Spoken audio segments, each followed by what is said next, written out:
Ассалаумағалейкум, құрметті жерлестер, құрметті еліміз жұртымыз. Мына біз бүгін сіздерменен таныштырып қоюны тура көрдік. Біз Москвадағы Қадамжай қауымының түптөгенбіз. Ошол Москвадағы Қадамжай қауымының төрағасы Сәбек Тажибаев. Бiri мен Өтөнбаев Жөгімат. Біз қысқаша өзі білдіруге тура көрдік. Майдан айлық фондында 150 адам бар.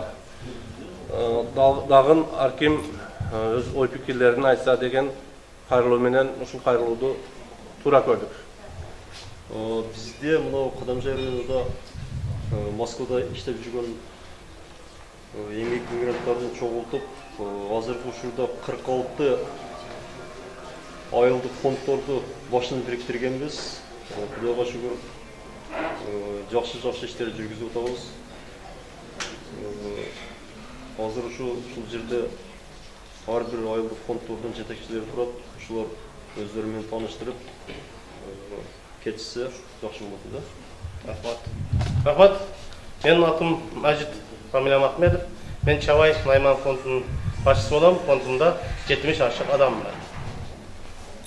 Мен Сейдалиев Атабек, Каражыгач айылдык фондунун жетекчиси боломун. Биздин айылдык фонддо 120 адай киши бар. Мен Эргашалиев Жаныш, Каракчтаг айылынын төрагасы болом. Бизде 85 адам бар. Абдурахман Күлжігіт, Көлағыш айылынын төрагасы, биздин айылда 100 ашык адам бар. Мен Курбаналиев Шайлербек Ламединович, Тамаш айылынан болом. Биздин фонддо 150 адам бар, жалаң эркектер, аялдар кушкан 200дөн ашып кетет. Мен Талып Тойчиев, Кичи Айдаркен фондунан болом. Бизде 120 ашуун адам бар. Мен Патриев Муратали, Марказ фондунун төрагасымын. Мен фонддо 140 адам бар. Мен Шералиев Акылбек,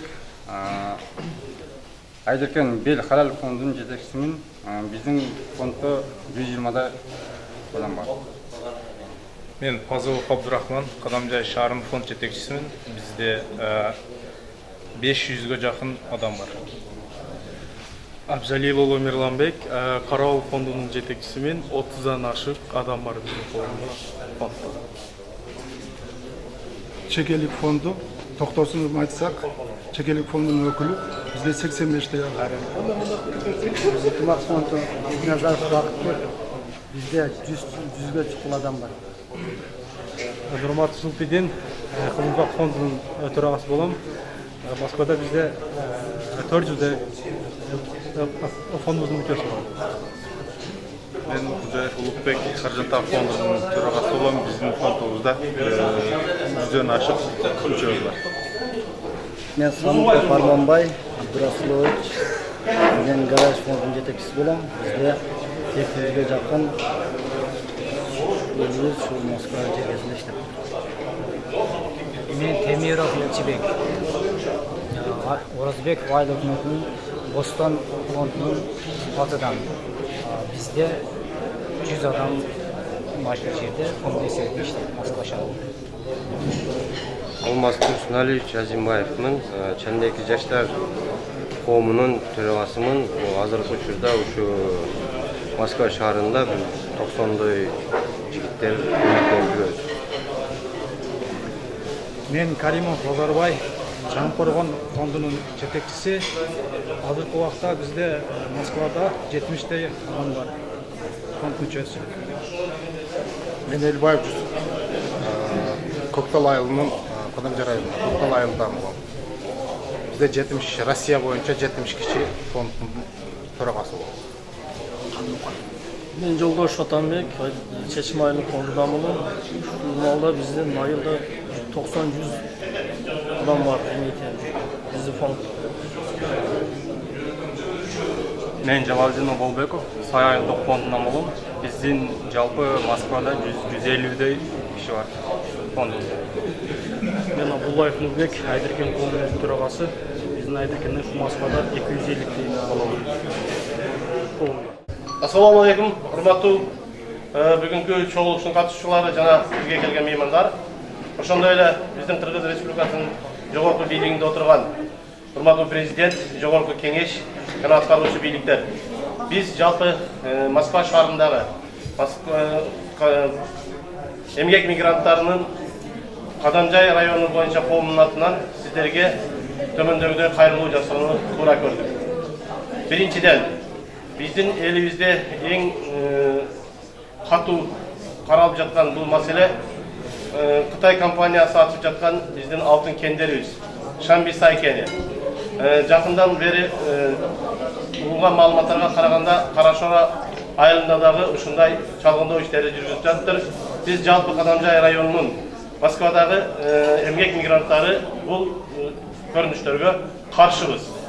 Ошону менен бирдикте бул маселелер боюнча бир канча кайрылуулар жасаганбыз. Ал жөнүндө ушул биздин коомдун мүчөсү Шайлыбек, сен өзүң айтып койсоң.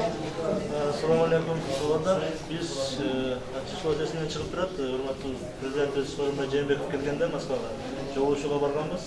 Мен өзүм өз колум менен колуна тапшырган болчумун документтерди ошол Шамбисай боюнча Кызылбактагы Өзбекстандын шаарынан анклав боюнча чек ара боюнча документтерди тапшырган болчумун. Бирок азыркы күнгө чейин жооп жок. Ошо жооп күтүп атабыз, ошого жооп берип койсоңуз жакшы болмок. Ал жерден ошо Кадамжай элинин Москвада иштеп жүргөн Кадамжай элинин мигранттардын атынан жазылган сунуштар бар болчу. Көбөлүү маселе бар болчу. Жооп күтүп атабыз, жооп жок. Урматтуу кыргыз элим, урматтуу бийлик бутагында турган жетекчилер, биз силерге кайрылууну туура көрдүк. Биздин үнүбүздү, биздин сөзүбүздү бир таасир, резонанс берет деген ойдо кайрылууну жасап жатабыз. Биз мына бүгүн 45 айылдык фонд Москвада Кадамжай коомун түзүп, биз өзүбүзчө Шамбысай кени тууралуу өзүбүздүн ой пикирибизди туура билдирип коюуну туура көрдүк. Биздин Кадамжай коомунун мүчөлөрү урматтуу президентибиз Сооронбай Шарипович Жээнбековго өз колу менен катты берсе биздин өзүбүздүн кайрылуубузду, урматтуу бийлик өкүлдөрү, урматтуу бийлик аткаруу бийлигинде отургандар, геолог министрлер жана геологдор, экотех инспекциянын адамдары, силер, менин айтайын, силер президент биздин кайрылууну алып, биздин каршы экенибизди билип туруп, өзүдө кат турат. Силер президентке жагынайын, силер президентке жагынайын, жана мына мен аткарайын деп өзүңөргө жакшы көрүнөйүн дегениңер. Президенттин колунда кат турат биздин катыбыз. Биздин Кадамжай району, не только Шамбысай майдан айыл өкмөтү. Биз Кадамжай району, Кадамжай районунда 45 айылдын жетекчилери турат бул жерде. Ошолор бардыгыбыз каршы болгон добушубузду кол коюлган, протокол жазып кол коюлган адам кайрылуу президентибизде өз колунда турат. Ошол кайрылуу билип турат биздин жетекчибиз, президентибиз дагы. А силер жакшы көрүнөм деп күндөн күнгө элдин тынчын бузуп, күндөн күнгө терс көрүнүштөр жасап жатасыңар. Министр МВД, силер кандай өзүбүздүн апаларды колун кайрып, колундан жетелеп, сүзүлөп, 80ге кирген, 70ге кирген энелерди чыркыратып, боздотуп, ыйлатып, ушундай терс көрүнүштөргө алып барасыңар. Неужели туугандар, элибиздин ынтымагы, биримдиги, неужели бизди ушул даражага алып келип койду туугандар? Бизге эмне керек? Бизге налогу дагы кереги жок. Бизге ошол Шамбысай гана жабылсын. Шамбысай элдин тынчтыгы керек, элдин биримдиги керек. Башка Шамбысайсыз эле тиричилигибиз өтө берет, дагы жашоо улана берет. Бизден акылдуу, бизден таза, бизден көрөгөч, бизден жакшы муундар келгенде өзүбүздүн кыргыз жарандары иштетсин. Азыр Кытай жараныга берип, буга арендага берип, өзүбүз ортодо алып сатар болбойлу, урматтуу жетекчилер. Ушул нерсеге биз билдирүүнү туура көрдүк. Силер биздин оюбузду дагы туура түшүнөсүңөр деген ойдобуз. Мүмкүн болсо эсиң барда этегиң жап дейт. Ойгонорсуздар туугандар, элдер. Мүмкүн болсо жетекчилер сиздер дагы ойгонорсуздар. Туура элдин тарабыга, элдин мүлөсүн уткан жакшы калыс падыша, калыс вазир, калыс жетекчилерден болуңуздарга men sizlerdi çakırıp eldin ынтымактыгы үчүн, бирендиги үчүн ушул кайрылууну туура көрдүм. Рахмат. Biz bugün Moskva'daki Adamcı Koğumu'nun müçeleri, ökülderi uşul aytılgan 45-46 ayıldık fondlarının jetekçileri çoğulup bizde şu kem baylıklar meseleleri boyunca bir kayrılaylı dep çeştik. Negizinde çinini aytkanda Kırgızistan'daki kem baylıklar sayısatı bu mınдай aytkanda başka bir жол менен кетип турду. Ошого биз дагы ошо өзүбүздүн позициябызды билдирип, өзүбүздүн добушубуз жетер бекен деп бир канча кайрылуулар жасаганбыз. Ошол кайрылууларга бир жыйынтык чыкпай жатат, чын айткандачы. Ошонун дагы эле биз үмүт менен бир жыйынтык чыгарып экен, ушу биздин чоңдор, биздин депутаттар, биздин президент ушул нерсени, ушул маселени чечип берер экен деген үмүт менен дагы бир жолу чогулуп отурабыз. Ушул жерде мына көрүп атасыздар, ушунча эл чындыгында ушул кендердин иштешиге, Шамбысай кенинин иштешиге каршы бардыгыбыз ушу каршылыгыбызды билдирип, бир добуштан колдоп, ушул кайрылууду ушу биздин жогорку бийлик органдары чечип берет деген үмүт менен ушу кайрылып отурабыз.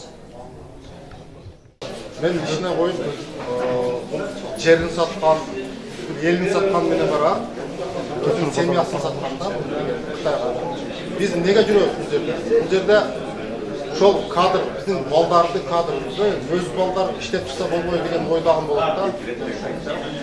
Чоңдорго айтам, ушу жаштардын немесин келечегин ойлош керек да. Келечегин ойлош үчүн жерин сатпаш керек, кадрды алып даярдаш керек. Мен ишине коюм.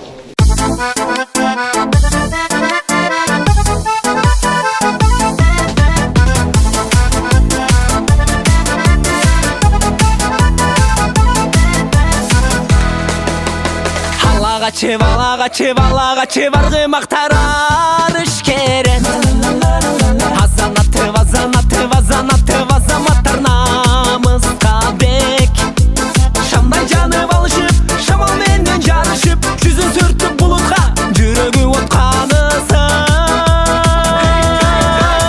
Алла тоны бел қылып, ата жұртты дем қылып Хабылдадың шоқ болып, алуын қонып болып Хабылдысын жоқ болып, қырғызымдың жігіттері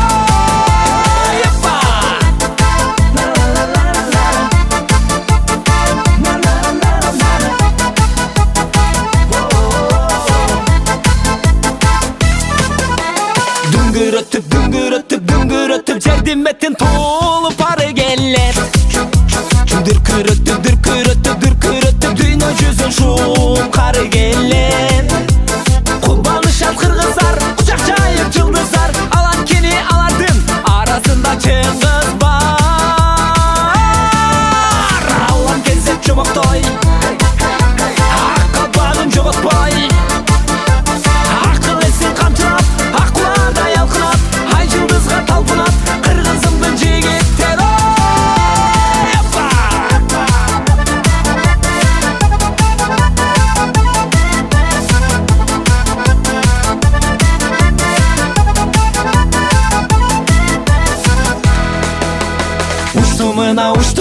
Уштумына ай чүрөк бөже ак кубу Шукшурула жигичим карсы ак тубу Закымдады кызылым, жакындады бозулам Ана жетти бек кучактап кетти Ак сүйүүгө бек болот Ак достукка чеп болот Урматтуу Кадамжай коомунун аксакалдар кеңеши ошондой эле бардык Кадамжай коомуна кирген фонддордун активдери, башчылары ошону менен бирдикте биздин урматтуу айымдар, эжекелер Барлығыңыздарды бүгінгі біздің Қадамжай қауымының, Москвада Қадамжай қауымының жалпы жиынына қош келдіңіздер. Bir қол шақ қойыңыздар, бір шаңды отырып, бүгінгі чоғылышыңызды, бұндай жатқанда жиыныңызды баштадық деп айтсақ болу керек. Анда mesela hormatlı жиынның қатысушылары бірінші сөзді біздің Москва шаарындағы Қадамжай қауымының ақсақалдар кеңесінің басшысы Асатилла Тешебаев Ажа ағамызға берелік. Келіңіз, Асат ака, келіп сіз өзіңіздің ой пікіріңізді білдіріп қалыңыз жалпы чоғылышқа. Ассалаумағалейкум, құрметті менің жерлестерім, Қадамжай қауымы мына бір жылға жақындап қалды.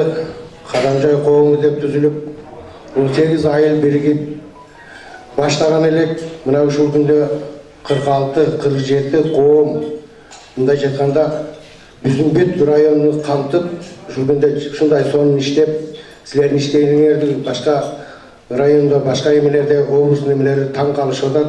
Бұл да болса біздің ынтымақтығымыздың белгісі, біремдігіміздің белгісі, үшіншалық бір-бірімізге жөлек болып, үшіндай соның қиыла іштерді іштеп қойдыңар.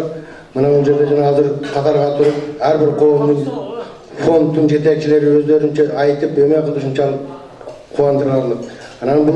Бұл өзіміздің мына биылғы жылы ақырындап келе жатады немеле бір өзіміздің чоғылышуларында, чоғылышуымызға бардың мына өзіміздің Қадамжай елімізді мына ең мында жатқанда прогрессивті, активті, ар жағынан жетішкен, елім жағыдан, күш жағыдан, башқа жағынан жетішкен мына біздің жарандар ұшыл жерде Москвада чоғылышып, ұшыл жерде жүресіңер, құш кепсіңер. Анан еме бұл чоғылышындағы бүгінгі күнде өзіміздің чоғылышуымызға қарадағы біздің Қырғызстандан өзіміздің Қадамжайдың құлыны, өзіміздің жердешіміз, зинеміз, кейші групп деп құрылыш немесін ұйымының генеральный директоры десек, анан кейін Қырғызстанда Қадамжай қауымының президенті деп Умамедин Ташев Асамединович келген екен, инеміз. Оның үшін құш келіпсің демекшіміз. Мына бұл жерде мына өзіңіздің әкелерің, үкелерің, ежелерің, қарындаштарың бар ұшыл жерде мына бүгінгі барды ұшыл Қадамжайдық біздің жаштар. Ушул барлыгы куш келип турсуңар. Мына бул жерде дагы биздин карындаштарыбыз, коомдун жетекчилери да келип туруп, баарыңар куш келипсиңер. Үкөлөрүм, карындаштарым. Мына бүгүнкү биздин мына Москва жергесиндеги биринчи мындай чоғулушубузду ачык деп койсок, андан кийин дагы сүйлөй турганда алып барчу өзүң билесиңер. Куш келип турсуңар. Рахмат ака сизге. Чоң рахмат. Орнуңузда Анда эмесе экинчи сөздү чындыгында эми ачып бере турган, ошо чогулушта ачып бере турган сөздү ушул Кадамжай коомунун, Москвада Кадамжай коомунун тең төрагалары Майдан айылынын тургуну Бегматка жана Кызылбулак айылынын тургуну Исабек мырзаларга берели. Кегиле төрагалар, сиздер дагы өзүңүздөрдүн алдын келип.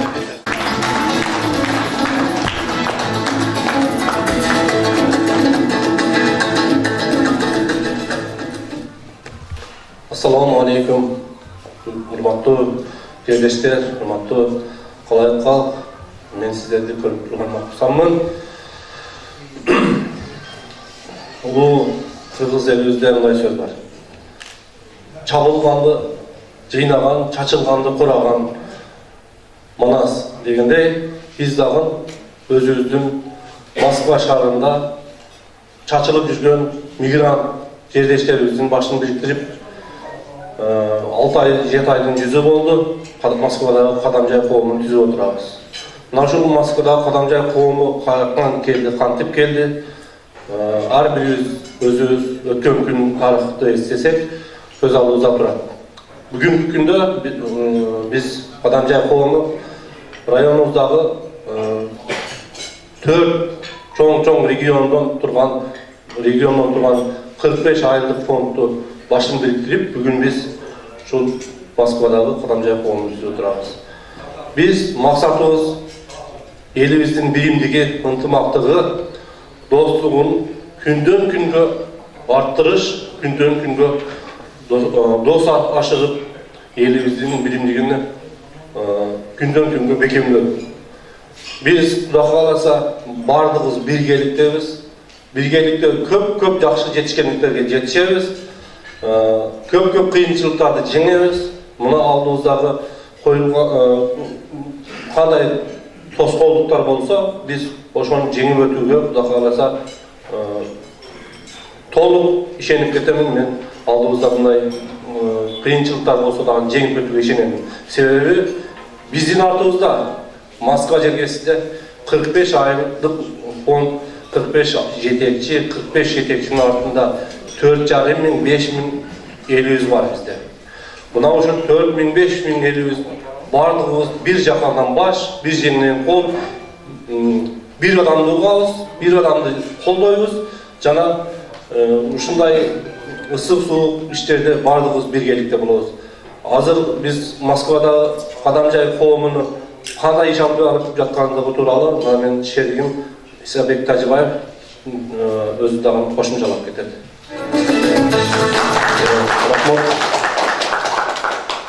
Биринчиден, ассаламу алейкум, урматтуу жамаат, урматтуу меймандар, эжелер, карындаштар, акелер, укелер. Биз бүгүн жыйынга чакырып, ушунча элибиз келип, ушунча эжелерибиз, ушунча агаларыбыз, укелерибиз, фонд жетекчилери, фонддун активдүү мүчөлөрү келгениге чындыгында биз кубанычтабыз. Андан дагы бир кубанычыбыз, бизден мейманыбыз Бишкектеги Кадамжай коомунун төрагасы KG Group курулуш компаниясынын генерал директору Имамидин Асамидинович келип отурат. Куш келипсиз Москва жергесине. Биз өтө кубанычтабыз. Сиз менен жолугушуп, сүйлөшүп дегендей бир маселелерди ортого таштап кубанычтабыз. Рахмат сизге дагы. Эми бул Кадамжай коому боюнча айта кетсек, биздин тең төрагыбыз Бегмет Утунбаев айтып кетти. Азыркы учурда 45 айылдык фонд биригип ушу Кадамжай коомуну түзүп отурат. Биздин эң биринчи максатыбыз биримдик ынтымак. Эң көйгөйлүү маселени чечиш, ушу мигранттардын маселесин чечиш биринчи максатыбыз. Куда каласа, насып кылса, Аллах насып кылса, насып кылып, биз ушу 7 айдан бери бир топ көп иштерди жасадык.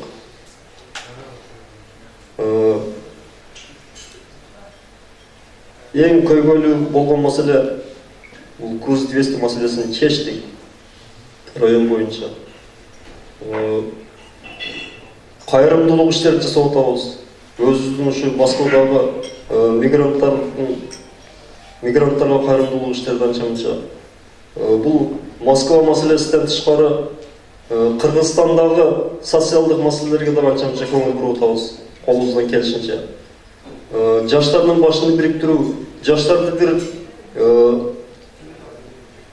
бир жаштарды ойготуу максатында спорттук иш-чараларды өткөрүп, ошо жаштарыбызды тартып атабыз. Кудай буйрса, ишибиз жакшы алдыга жылып атат. Ошо дагы эле ушул айылдык фонддордун ушу жалпы журтубуздун жардамы менен ушу жакшы иштерди жасап атабыз. Ошо кыскача отчетубуз ушундай, эми дагы кеңири отчетту беребиз, Кудай буйрса. Анан дагы сүйлөй тургандар болсо, маждикке дагы сүйлөйбүз. Рахмат.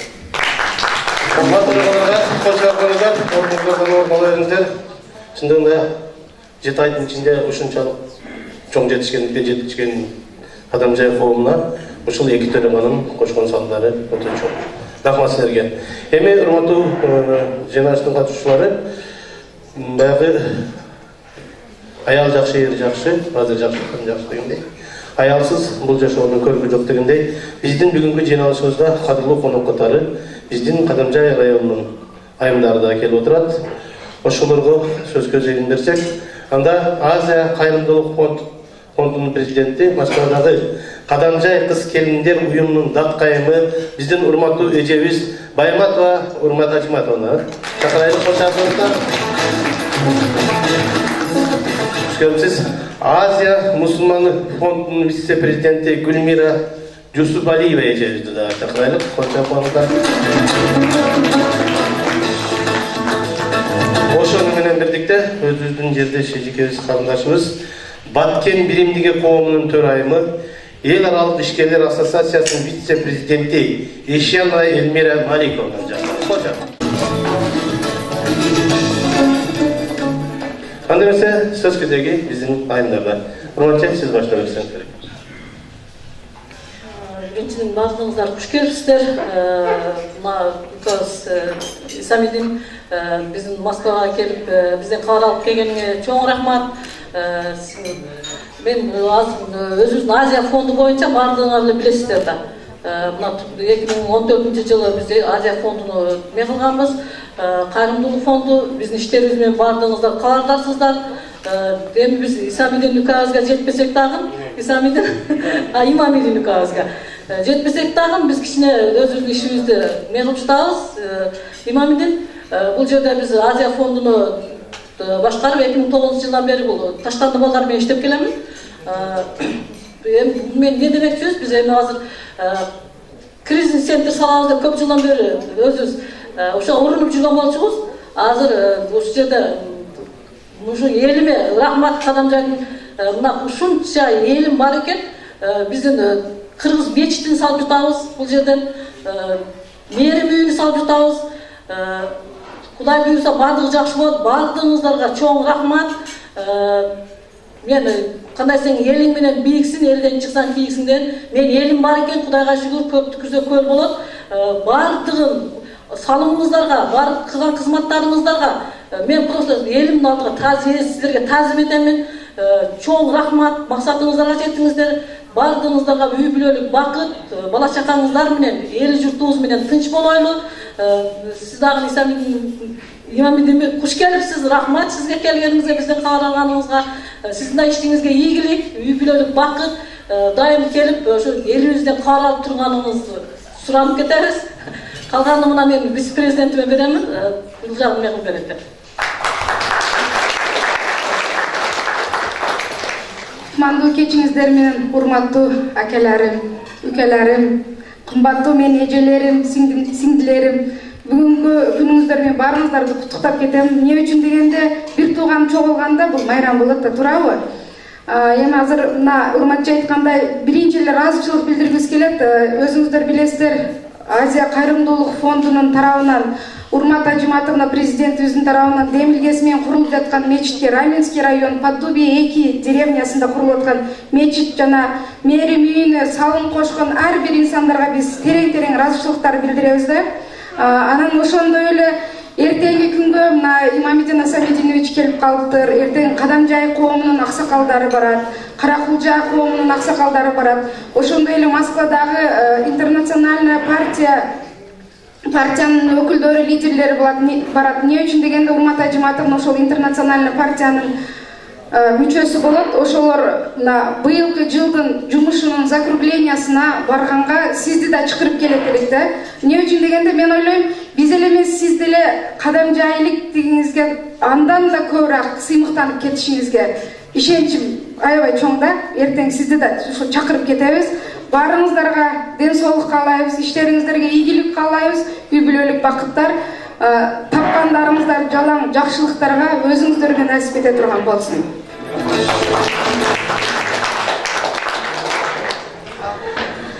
Саламатсыздарбы, кымбаттуу бүгүнкү ушул кеченин меймандары, айымдар жана мырзалар.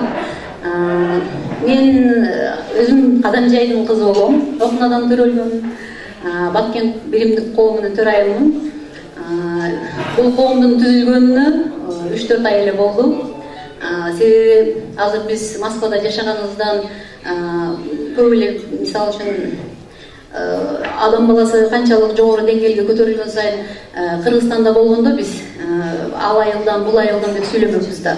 Анан за пределы страны дегендей мамлекеттен чыккандан кийин уже канчалык жогорку деңгээлде болсо, областтык деңгээлде 7 область бар го. Ошон үчүн максат түндүк түштүк деген стереотиптерди жоготуп, общий баягы кыргыз деген элди бириктириш максатында 7 коом түзүлүп аткан. Ошон үчүн Ысыкөл коому, Талас коому, Нарын коому түзүлгөндөн кийинки кезек Баткен коомун түзөлү деп, ошол баткендик бир туугандарды бириктирип, бизде ошол 3 район жана 2 чоң шаар бар го. Ошолорду бириктирип, Баткен биримдигини уюштуруп баштаганыбызга 3 ай болуп калды. Бирок ушул убакытка чейин ошту сүйлөшчү экен, бирок Баткенди анча эл тааныч эмес. Кудайга шүгүр, азыр ошол 3 айдын ичинде азыр эл арасында Баткен деген сөз көп эле таркап, уже жакшы жогорку берки биринчи түзүлгөн областтардын деңгээлине көтөрүп койдук. Азыр Баткен деп элдин оозунда.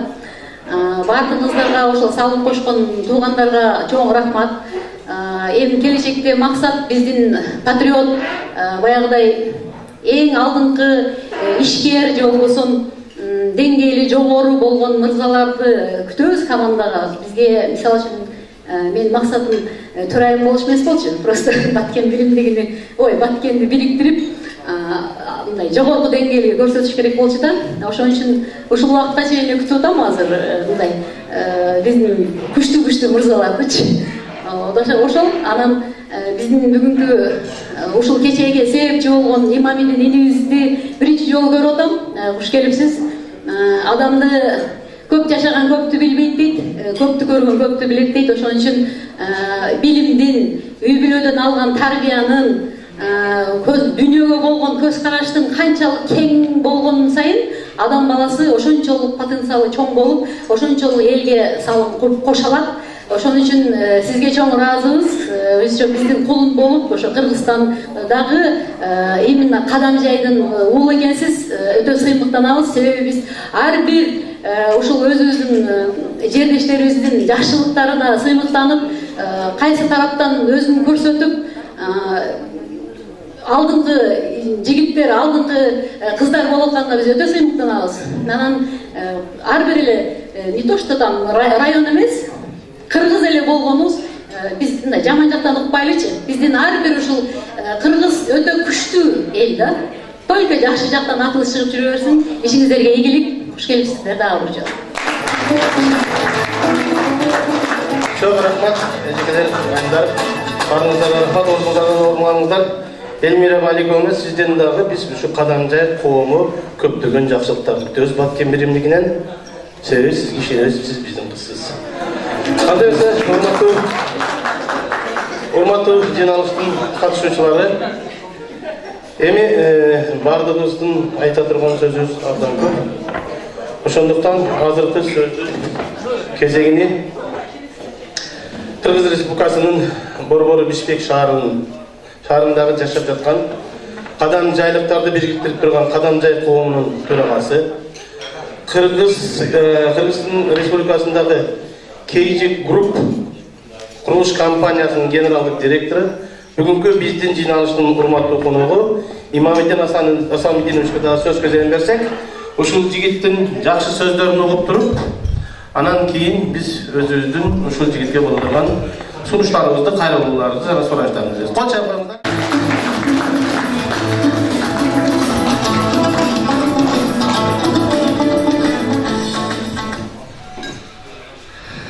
Assalamu alaikumдар, урматтуу аталар, апалар, эжелер, акалар, достор, өлкөлөр, дегеле жердештер. Сөздүн башын эгер туура көрсөңүздөр, эми примерно акам мындай тааныштырды.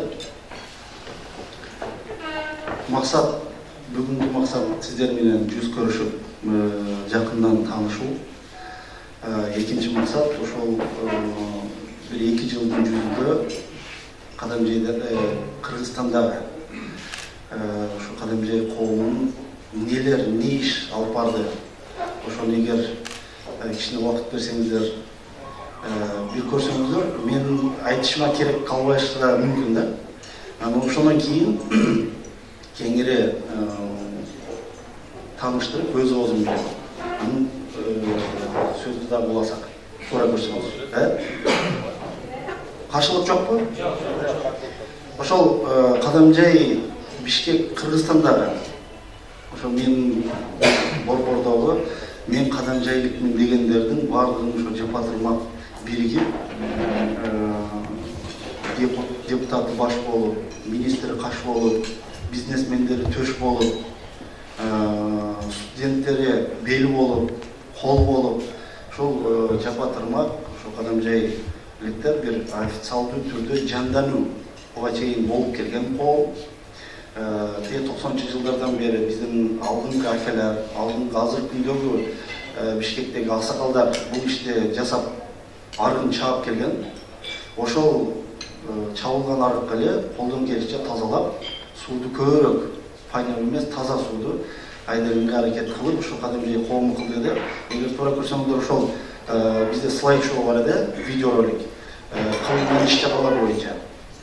Ошондон кийин эгер дагы микрофон берсеңиз, чыгып кеңири өз сөздөрүңүз менен түшүндүрүп, суроолорго болмосо жооп берип, таануу электер менен жакындан таанышсак. Болот да? Рахмат. Имамидин салалар жүзө көп бизде.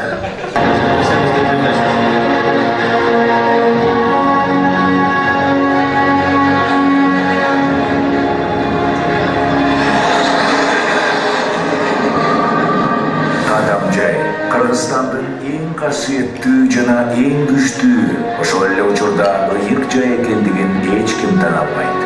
Кооздугуна көрк кошкон, шар аккан Үч дарыясы, асман деген тоолору жана көз жоосун алган жаратылышын сүрөттөөгө сөз жетпес.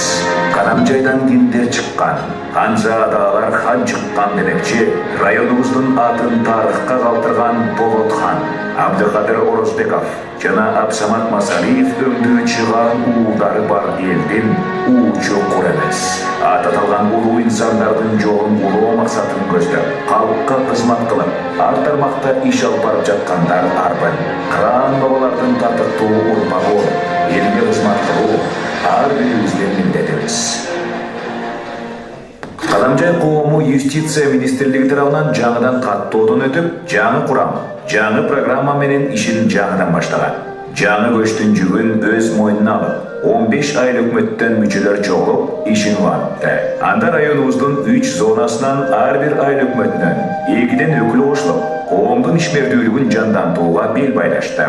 Коомду түзүүдөгү башкы максат борбор калаабыздагы кадамжайлык жердештерибиздин ортосундагы биримдикти бекемдеп, бул жаатта ар түрдүү саамалыктарды уюштуруу менен бүтүндүктү сактоо болуп саналат. Ошондой эле республикалык деңгээлде аймактар арасында өткөн иш-чараларда Кадамжай районунун өз ордун табууга өбөлгө болуп, үлгү болчу, өрнөк алчу коом түзүү болду. Бул күнү Кадамжай коомунун салтанаттуу ачылыш аземи эл аралык инновациялык технологиялык университетинде 700гө жакын жердештерибиздин катышуусунда орун алып, ишке киришкенибизди расмий жарыяладык. Алардын арасында жогорку мамлекеттик кызматта иштеген инсандарыбыз да болуп, коомубузга ак тилегин батасын арнашты. Коомдун жетекчиси Имамидин Ташев саясий өңүткө бурулбай, бирөөнүн куралы болбой турганын ачыктап, бир гана элдин тиреги болууга ант берди. Көрө албастыктан, бөлүнүүдөн алыс, даанышман бабаларга шек келтирбей, коомдук идеология, элдик идеологияны негиз кылган, ынтымакка үндөгөн коом чоң иштерге, чоң жеңиштерге аттанды. Кадамжай коомунун башчысы кыштын керемет учурунда Бишкектеги кадамжайлык студенттер менен табият койнунда болуп, активдүү эс алуу менен бирге жакындан таанышууга шарт түздү. Андагы негизги максат жаштардын ортосундагы ынтымакты жандантып, эртеңки келечек ээлерин биримдикке үндөө болду. Аны менен бирге коомубуздун президенти аларга дем берип, жакшы насааттарын айтып, чер жазышып, биргеликте унутулгус убакыт өткөрүштү. Кадамжай коому ишин райондун сыймыктуу уулун эскерүү менен баштады. Тагыраагы Охна айылынын тургуну, милициянын ага лейтенанты марком Айбек Эшбаев жердешибиздин жаркын элесине арнап, райондор аралык волейбол мелдешин өткөрдү. Ага жалпысынан 40 жаштан жогорку курактагылар катышып, Кыргыз Республикасынын бүткүл түштүк аймагындагы 13 район арасындагы командалар жеңиш үчүн ат салышкан. Оюн менен кошо жалпы катышуучулар үчүн мал союлуп, Куран окулуп, сый тамак тартылды. Ош шаарында Кадамжай коомунун президенти Имамидин Ташев жана кадамжайлык жердештерибизден мүчөлөр жолугуп, жакындан таанышты. Андагы биздин максат биримдикте, ынтымакта кызматташуу тууралуу сүйлөшүүлөр орун алды.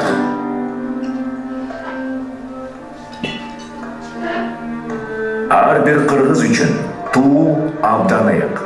Кыргызстандын экинчи борбору болгон Ордолуу Ош шаарына коомубуздун президенти Имамидин Ташевдин демилгеси жана жеке каржылоосу менен асман тиреген туу орнотулду. Бийиктиги 45 метрди түзгөн мемориалдык комплекстин ылдый тарабына чыгаан мамлекеттик ишмер жердештерибиз Абдыкадыр Орозбеков, Исхак Разаков, Султан Ибраимов, Насирдин Исановдардын элеси чагылдырылды. Мындагы максатыбыз элдин духун көтөрүп, келечек үчүн бир туунун түбүнө чогулууга, бир болууга чакырык болду. Бул иш-чарага Кадамжай коомунун мүчөлөрү да жакшы жашаанды колдоого алып, жылуу сөздөрүн арнашты. Кыргызстан жарандарына пайда деп ойлойм. Ушул желек желбирөө менен бирге ар бир ушул желектин астында айлампаны айланып атып, ар бир кыргыз жараны ушул мекенди сүйүү, патриоттук сезими ойгонуп кетсе, мен бактылуу.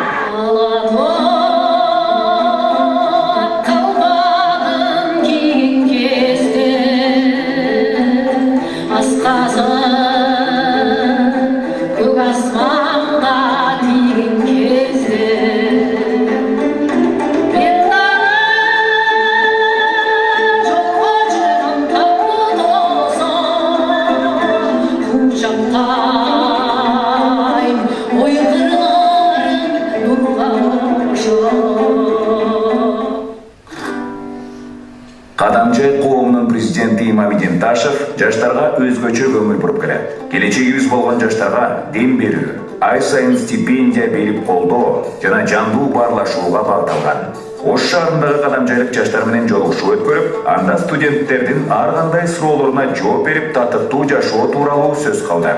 Ошондой эле өзүнүн кеп кеңештерин айтып, аларга туура багыт берди.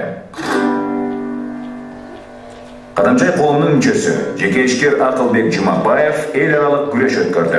Бул спорттук иш-чара районубуздун Кыргыз кыштак айылындагы Умай эне санаториясында өткөрүлүп, ага Өзбекстан, Казакстандан келген балбандар да катышып, күч сынашты.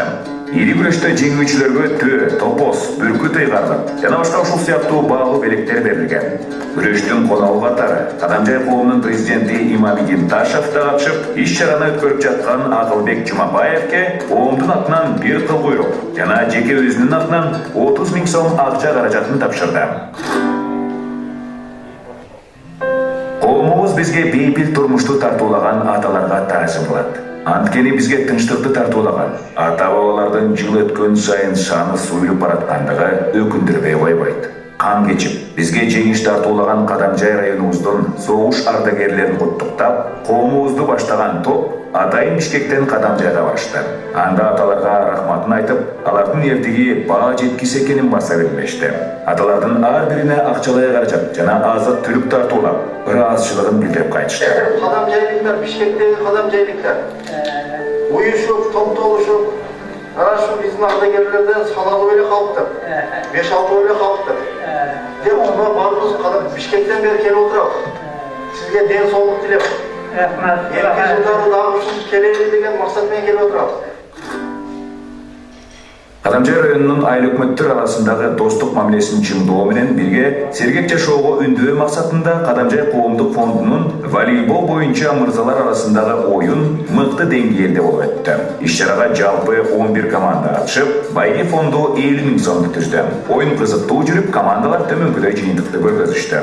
35 жашка чейинкилер. Биринчи Которма айыл өкмөтү, экинчи Бирлик айыл өкмөтү, үчүнчү Айдаркент шаары жана 4-чү орунду Калмион айыл өкмөтү багынтты. 35 жаштан жогоркулар. Биринчи Орозбеков айыл өкмөтү, экинчи Кадамжай шаары, үчүнчү Бирлик айыл өкмөтү болду. Майдың аяғында ұйыштырылған спорттық мелдештердің қатарын футбол бойынша турнир толықтады. Коомдун президенті Имамидин Ташев бұл жердеш студенттерге оқу жылының аяқтар алдында жақшы маанай тартулап, эс алуға ұзату мақсатында ұйыштырылды. Ал Бишкек шаарында орын алып, районубуздун 15 айыл өкмөтүнүн катышуусунда жүрдү. Бұл саамалыкка Жогорку кеңештин депутаты Муратыл Мадеминов агабыз өзүнүн салымын көрсөттү. Өлкөнүн келечеги жаштардын колунда демекчи. Адамжай коому да эртеңки күнү Кыргызстандын жүгүн мойнуна ала турган жаштарды колдоого кызыктар. Бул максатта Адамжай жаштары коомдук фондуна да ар тараптуу байма-бай жардамдарын берип келет. Жаштарга тартуулаган бул колдообуз аларды кубантып, ортодогу ынтымагыбыздын бекемделишине өбөлгө түздү. Ыйык Рамазан айы. Адамжай коомунун мүчөлөрү райондогу аз камсыздалган үй-бүлөлөргө жардам көрсөттү.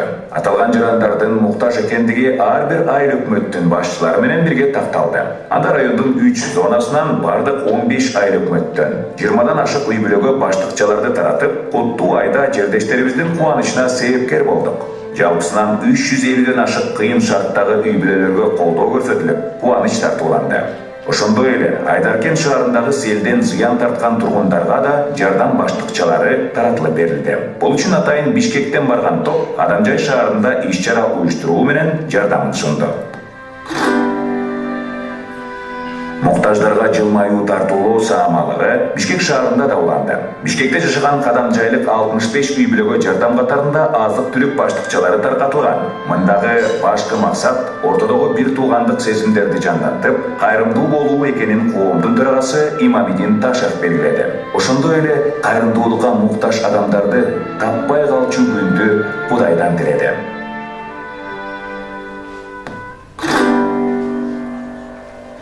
Айыл өкмөттүн арасында волейбол оюнун өткөрдүк. Сергек жашоого өндөгөн бул спорттук оюнду уюштуруудагы максат негизги мүдөөбүз болгон ынтымакты бекемдөө, биримдикте болуу эле. Биз уюштурган мелдеш катышуучуларыбызды кубантып, бизге болгон ишенимин дагы да бекемдеп, коомдун мындан ары да жигердүү иштөөсүнө стимул берип жатты. Көзү ооруп көрбөй калганына байланыштуу операция кылууга аргасыз болгон Пүлгөн айылынын тургуну Гыламидин Шараповго коом тарабынан тиешелүү жардам көрсөтүлдү. Районубуздун ири айылы Ухнада сел катталып, бир канча жердешибиздин турак жайына материалдык чыгым алып келди. Коом мындай кыйын кырдаалда четте карап тура алган жок. Зыян тарткан мекендештерибизге турак жайын калыбына келтирүүсү үчүн курулуш материалдар менен көмөк көрсөттүк.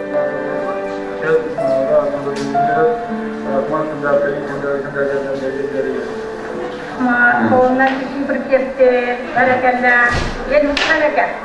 Sizler gelip şu müşterken yani yüzüne bak kesip kaldı. Bizden yok ödek. Belki bu kıtadan degen bir alamışta. Maydı rahmat severgeyem. Yaşasın, yaxşılıklarını görsün, baldarını, kızlarını, yaxşılıklarını görsün, mahsepası baktılığı olsun. Bizleri alganları benim, boşa ağrı. Ben hiçbir şey değişemezsin. Rahmat. Кылымга аты дал келген кыргыздын оюну Сармерден демекчи, Адамжай коому районубуздагы таланттуу мырзалардан турган команданы чыгарып, коомдук биринчи каналдын Сармерден долбооруна катышуусуна көмөк көрсөтүлдү.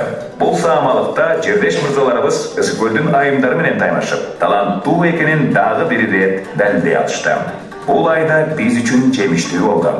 Кадамжай коомунун демилге сунуш менен жердешибиз Кыргыздын белгилүү эстрада ырчысы Нияз Абдразаковго Маданият министрлиги тарабынан Кыргыз Республикасынын маданияттын мыкты кызматкери төш белгиси ыйгарылды.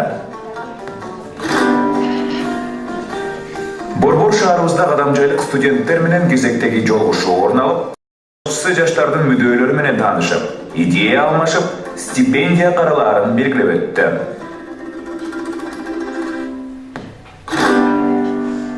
Бул күндө Кадамжай коому Бишкек шаарында 400гө жакын жердешибиз менен чогуу өткөрүп, майрамдын урматына бодо малдарды курмандыкка чалдык. Анын эсебинен келгендерге даамдуу тамактар тартылып, бир бөлүгү районубуздун муктаж үй-бүлөлөрүнө жөнөтүлүп, аларга майрамдык маанай тартуулай алдык.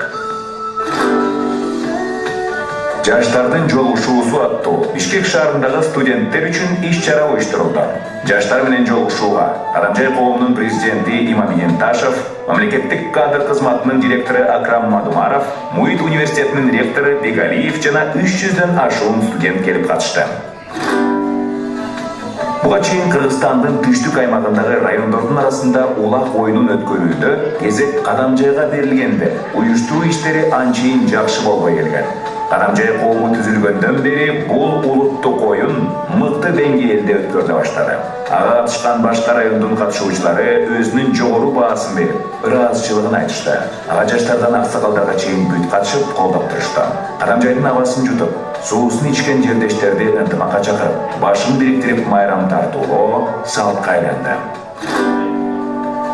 Коомубуздун негизги максаты болгон ынтымакты бекемдүүнү көздөп, мырзалар арасында турнир өткөрдүк. Ага жалпысынан 11 айыл өкмөттөн чыккан командалар катышып, мыкты оюн өткөрүштү.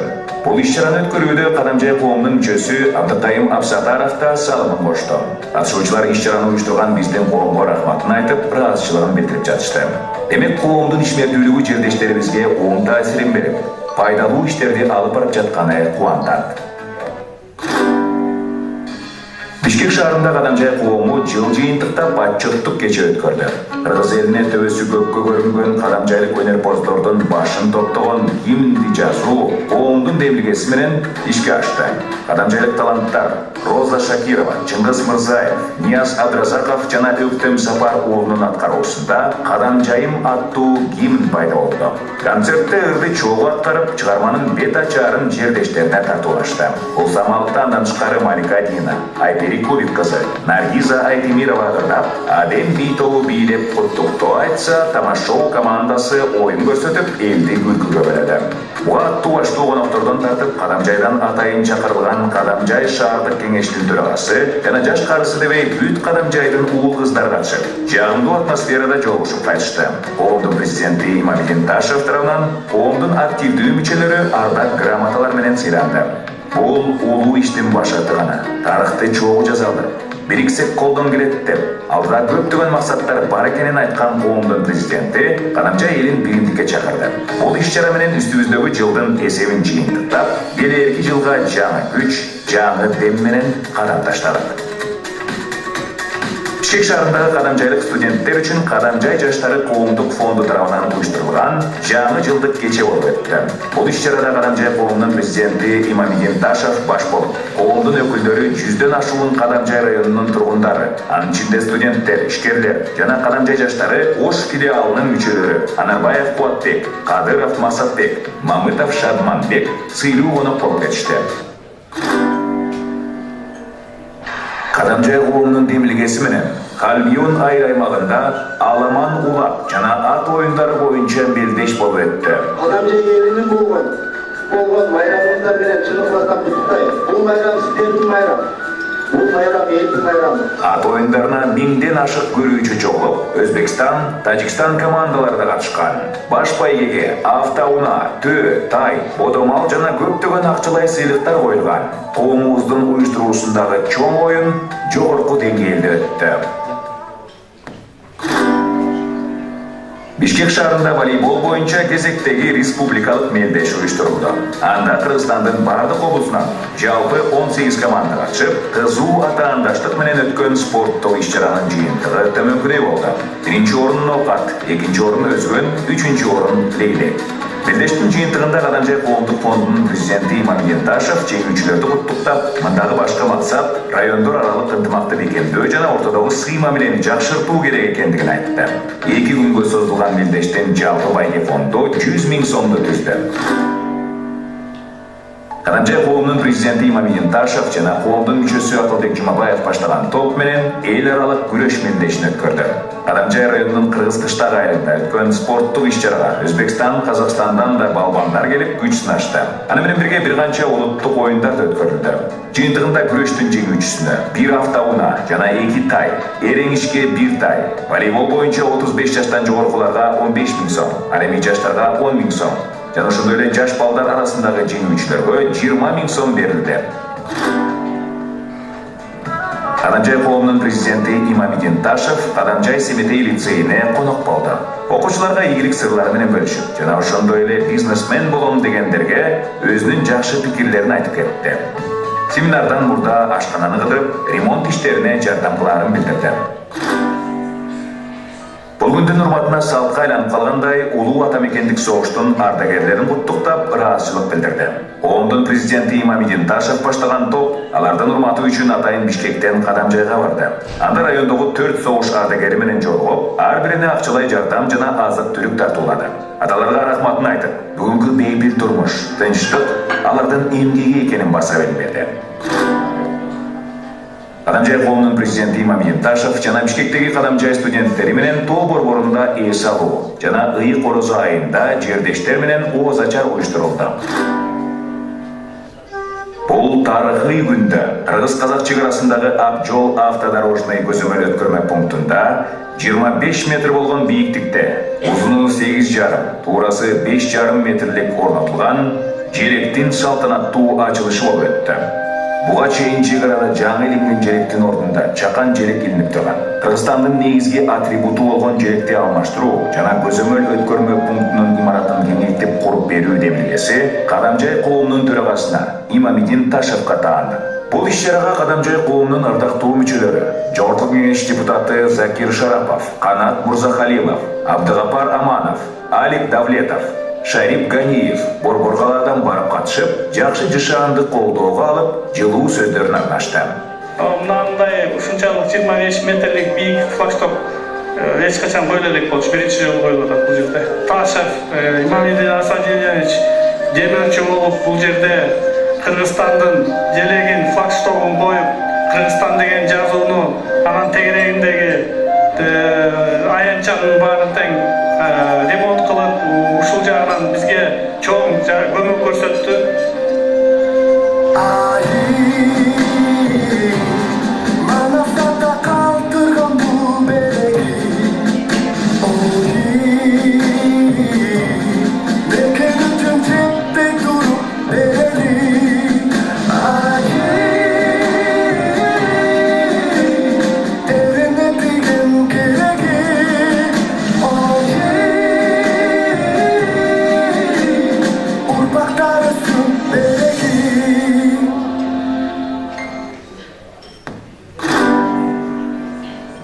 Кадамжай коому өзүнүн кезектеги кайрымдуулук акциясын районубуздун борбору болгон Кадамжай шаарында өткөрдү.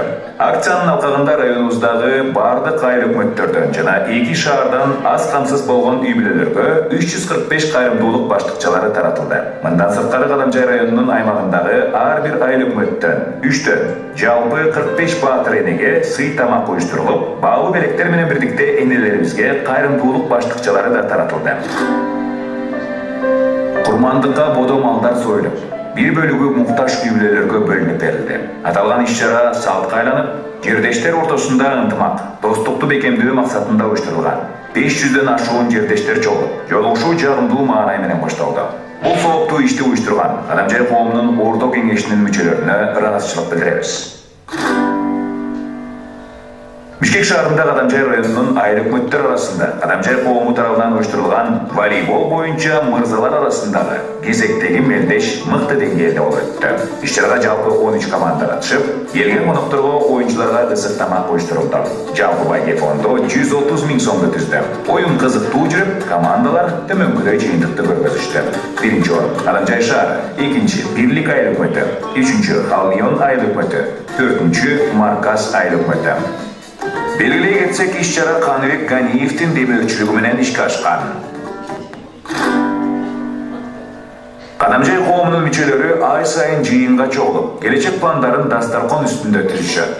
Бул ордо кеңеште маселет, ой калчак, коомдогу актуалдуу маселелер көтөрүлөт. Ошого жараша иш-аракеттер көрүлүп келет. Бул жолугушууда жемиштүү болду. Ушул эле айда сергек жашоо жана ден соолукту чыңдоо максатында 40 жаштан жогорку мырзалар арасында футбол боюнча мелдеш болду. Түштүк райондар арасында ай сайын өтчү футболдун бул жолку уюштуруучулары Кадамжай коому болду. Жогоруда сыналган иш-чаралар биздин коом ишке ашырган саамалыктардын бир гана чети. Андан тышкары жаштар менен тыгыз аректенет. Ошондой эле кайрымдуулук, жана башка тармактарда көптөгөн максаттарды ишке ашырдык. Биз үчүн ар бир кадамжайлык жердешибиздин ысык суугу мааниге ээ болуп, ага кайдыгер карабадык. Жалпылап айтканда Кадамжай коому 2 жылга жакын убакыттын ичинде кичи мекенибизге, андагы жердештерибизге арнап, негизги максаттарыбызды орундатууга көптөгөн мээнет сарптады. Бул демилгелер жөндөн-жөн оңойчулук менен орундалган жок. Албетте мунун артында талыкпаган эмгек, көптөгөн каржылык чыгымдар бар.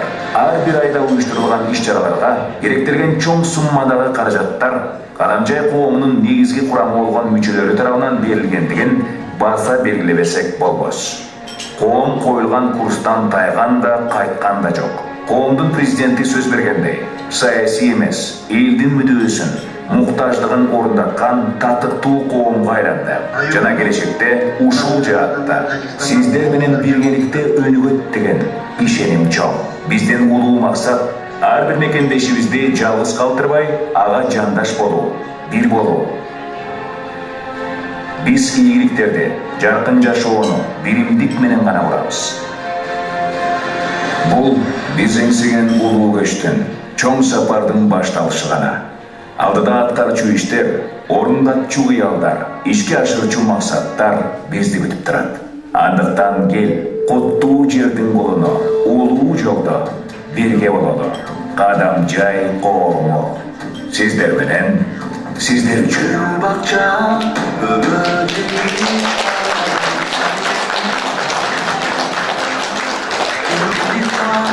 Тамган менин Кадамжайым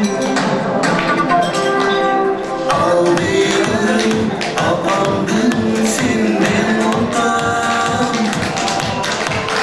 Аты кадыр тапсама сенден чыккан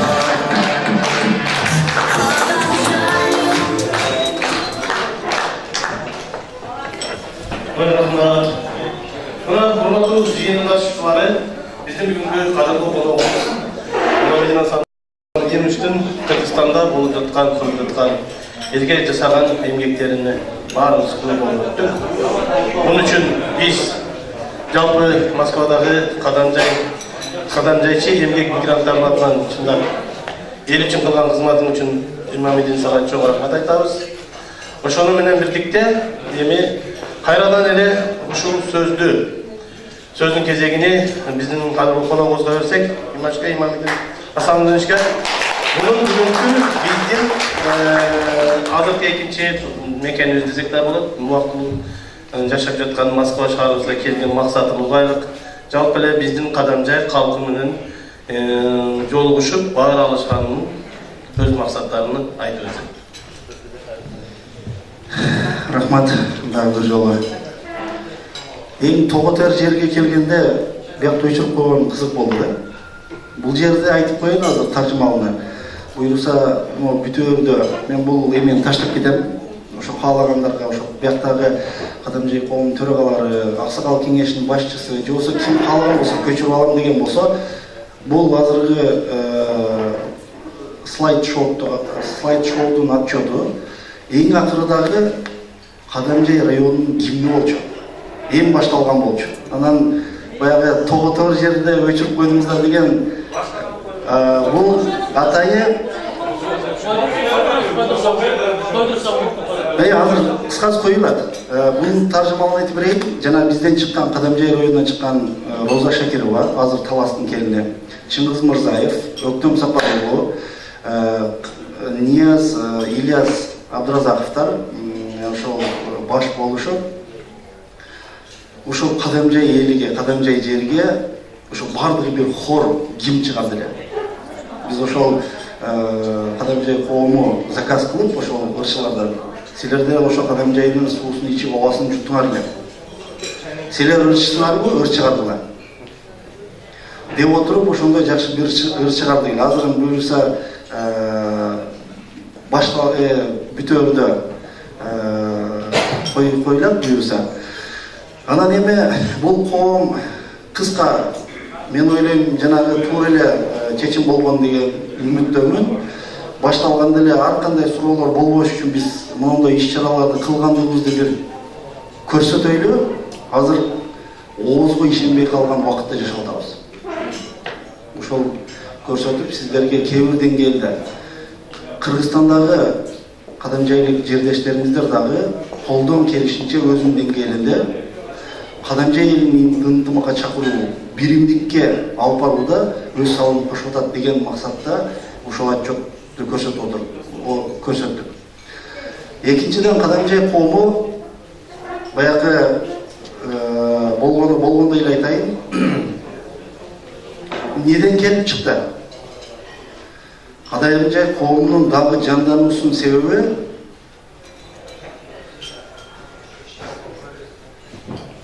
уруксат берсеңиздер, эме кылбайлыбы? Тамак келип калыптыр, чындыгында тамактан кийин улайлы, же болбосо концентрация качып кетчүдөй турат да. Бүгүн эрте мененги жейин десеңер, эрте мененге чейин мен бердим. Бирок главный сиздер ошого даяр болсоңуздар, кадамжай коому ошол башталарда баягы улак болуп атты, билип аттыңыздар, мен деген атка минерлер, депутаттар, саясатчылар баш болуп ушундай нерсе кыла бергенде, кадамжайга келгенде эч ким кылбай коюптур. 3 жыл катарма-катар. Анан кадамжайда эч ким жокпу деген маселеде жаштар маселе көтөрүп калды. Неге биз ушундай бирикпейбиз? Неге бир айда жылда бир болчу улакты өткөрүп бере албайбыз? Деген маселе болуп, бир жолу дүрбөштү улакчылар. Экинчисинде билесиздер, Дача сууда 40 биздин жарандардын жанын алган өтө кайгышалуу окуя болуп өттү. Ошондо түштүктөгү ар бир район Куран окутуп, ар пайшемби күнү дасторкон жайды. Биздин кадамжайлыктарда эч ким болгон жок. Бир Куран окутканга жарачу бир кадамжайлык чыкпады. Муну мен сиздерге мындай катуу кесе айтайын. Бардыгыбыз эле өзүбүзгө хамбыз, өзүбүзгө бийбиз, биз кыйынбыз. Бирок мындай республикалык масштабта биз жокпуз. Ошол жерде кээ бир аксакалдар, кээ бир көк сакалдар, кээ бир кайсарлар вообще биз барбызбы, жокпузбу? Кылабызбы, кылбайбызбы деген маселени көтөрүштү. Көтөрүшүп отуруп, мен больницада болчумун. Өзүңүздөр көргөндөй, спортивкам менен чакырышып келип, ошол 13 айлык өттү. Муну Жыргалан Аркулов деген жигит ошол күнү мени коштоп барды ошол жерге. Бардык жүрүп ушуну бир аркалайсың. Ушуну бир аракет кылып көр. Деп ошол күнү жүктөлдү мага. Ошол күндөн ушул күнгө чейин кылган иш-чараларыбыз. Биз баштаганда документ изде баштадык. Вообще болуш керек бул кадамжай коому десек, касиеттүү кадамжай деген коом эң акыркы коом болуп келген экен, бирок документин таппайбыз. Кимде? Паленчиде. Паленчиге барсак түкүнчүдө. Кана, мына деп отуруп биз документ таппай койдук. Анан юстициядан билсек, 3 адам бергип кадамжай коомун ачкан экен. Анан ошол нерселерди кээ бир деңгээлде учетко алып отуруп, бизде билесиздер 3 зонабыз бар. Эртең күнү бир нерсе болсо талашка түшпөсүн деп, азыркы күндө кадамжай коомунун учредителдери, ээлери 27 адам. 3 зонадан 9 адам. Эртең күнү бир нерсе болсо талаш бөлүшө калсын деп көбөйтүп салды. Мен ошол жердеги учредителдердин арасында мен жокмун. Мени рабочий лошадка катары, орустар айткандай, нанимать эткен наемный работник мына. 27 адам келип, эртеңден баштап башка бизге биз президент тандайбыз. Деген болсо, ошого закон жол берчү деңгээлде биз устав түздүк. Эртең күнү бирөө жарым менчик кыла албай турган бир устав түздүк. Эртең күнү бирөө эге чыгып, документти бербей койбогудай бир устав түздүк. Бардык эле ойлоду, бул не кылып атат? Бысмылда дегенде 500 000 сом таштады. Мен ортого дедим 500 миң таштайын. Мына кылынган 1 жылдыкын айтайын. Сегодня экинчи жылыбыздын отчету эртең декабрда болот. 1 жылдык расходубуз 2 миллион 671 миң сом болду. Бул менин акчам эмес. Мындай силерге айтып коеюн. Мен салганым балким ошо 500 миңдей элдин көбүрөөктүр, но ошо сиздерге окшоп эле арасында сабыз саткан Аптайбек бар. Газыбек Эргешев деген эмелик. Кызылбулактык. Ар кимибиз жапа тырмак биригип 3 миң сом, 5 миң сом, 10 миң сом, 20 миң сом кылып отуруп, ушундай иш-чара кылганга жетишет. Мен ойлойм, жана да айтып келбедиңиздер, мен бүгүн бу жерге сиздерге Кежи Груп компаниясынын башчысы катары келбедим. Бирок баягы бүгүнкү келген максатым элдик бирикменин атынан. Ошол кадамжайлык сиздердин тааныш, билеш, тууган урук, жердештердин саламын алганча келдим. Келип сиздер менен таанышып, ушундай иш-чаралар болуп атат Кыргызстанда. Чакырсак. Көбүрөөк биримдикке чакырсак. Азыр 7-8 ай деп атасыздар, сиздер мына кадамжай коому. Бул жакшы эле суроо. Бул жакшы суроктар пландуу иш кылса. Айтып кетчү нерсе, бир насаат катары деңгээлде ийиңе, үлкөнгө, балаңар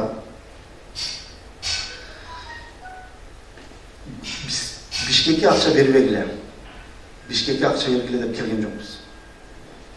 Ушул жерде топтолуп, ушул жерде биримдик үчүн өзүңөр топтонуп, ынтымак болууга Кыргызстандагы кадамжай коомунун бир эле максаты.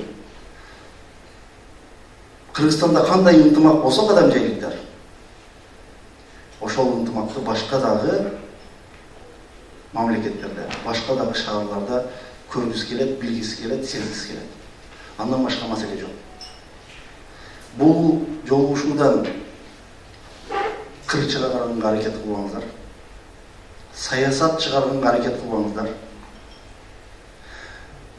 Эки эле нерсени айттым, ошол нерсенин аркасында турам.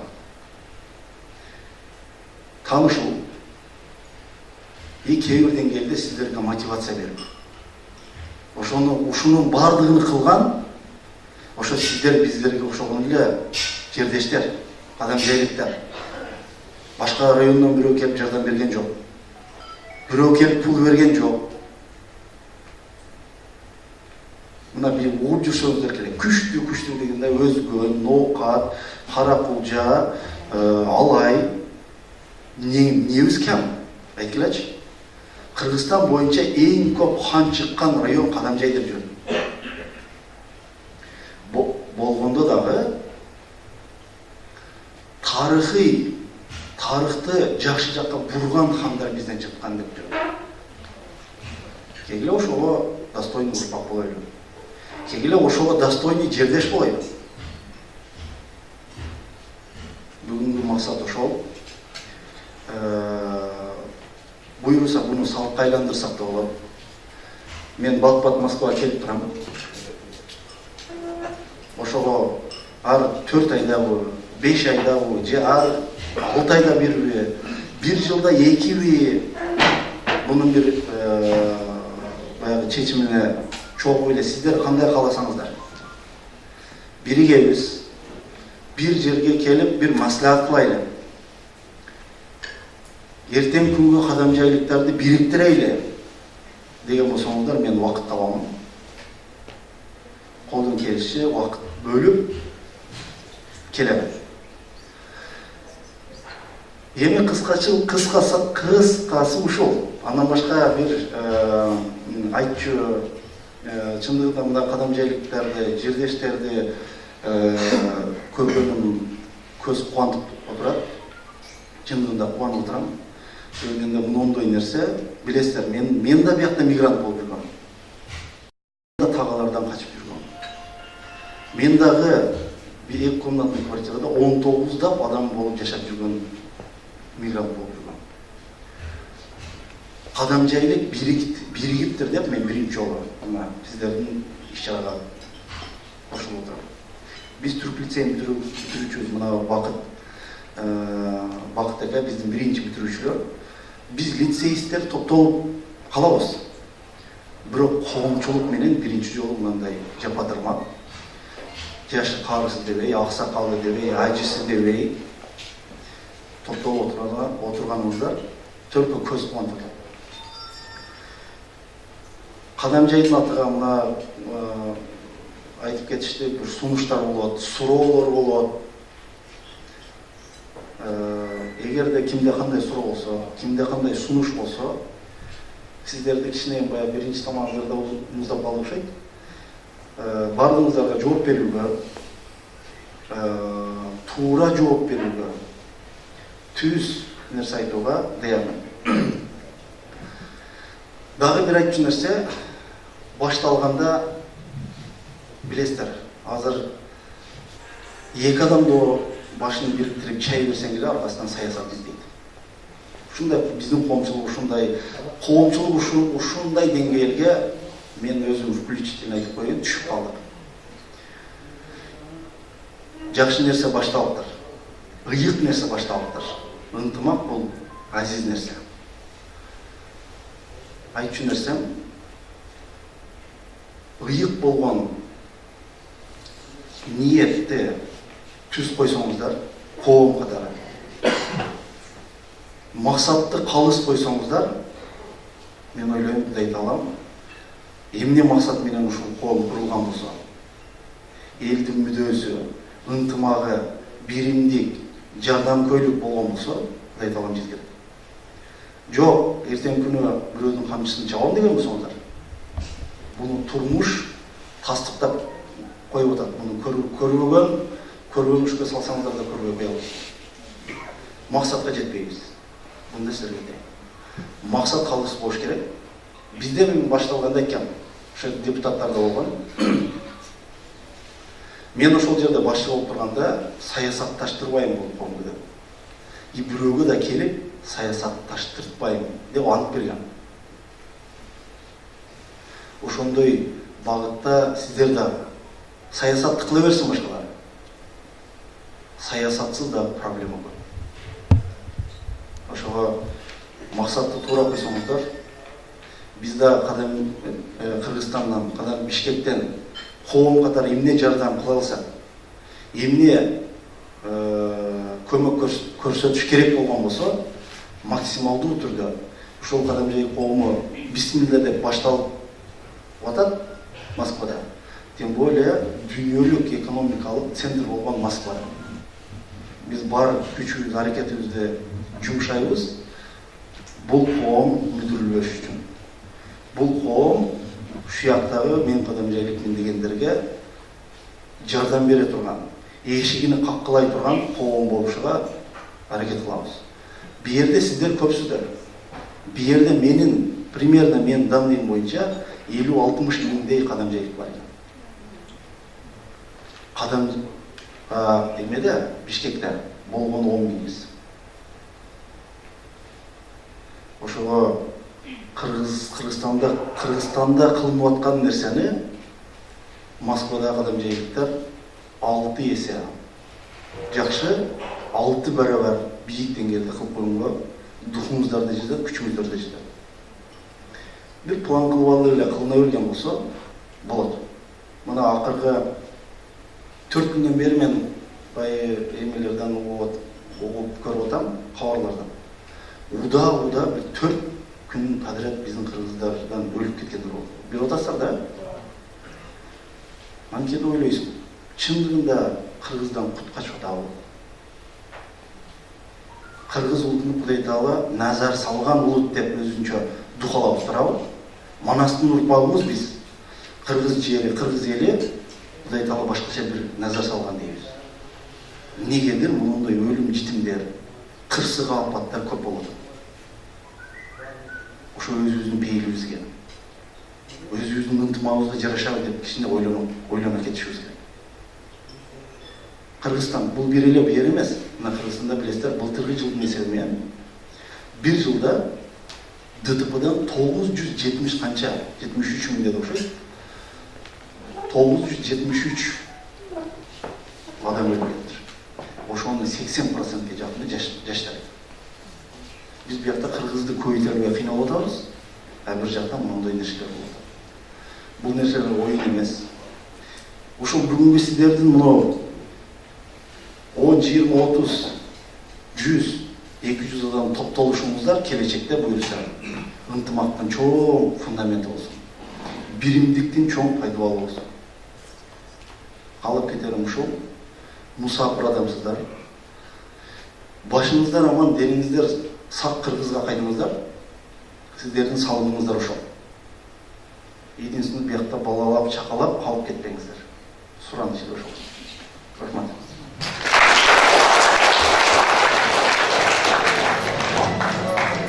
Рахмат. Жана биздин сагадагы рахмат айтабыз. Ошол менен бирдикте урматтуу жыйын катышуучулары, эми ушул микрофон мага тийип калгандан кийин биз дагы Мамединдин сөздөрүгө жооп берип коелу деп ойлоп атам. Азыр эгер туура көрсөңөр, биздин дагы Мамединдин ушул Кадамжай коомунун түзгөнүгө мына активдүү жаштарыбыз, аксакалдарыбыз баш болуп 7 айдын жүзү болду. 7 айдын ичинде биздин Кадамжай коому Москвадагы миллион ашык акча коротуп, жанагындай иштери канча? Миллион 300 миң акча которуп, чогултушуп, өзүбүздүн эсебибизден өзүбүздүн жердештерибизге жардам, груз 200'дү эч кимге жалынмастан өзүбүз ушу тез аранын ичинде жөнөткөн максаттар көптөгөн өзүбүздүн устактарыбыз бар, ошолорду алып баратабыз.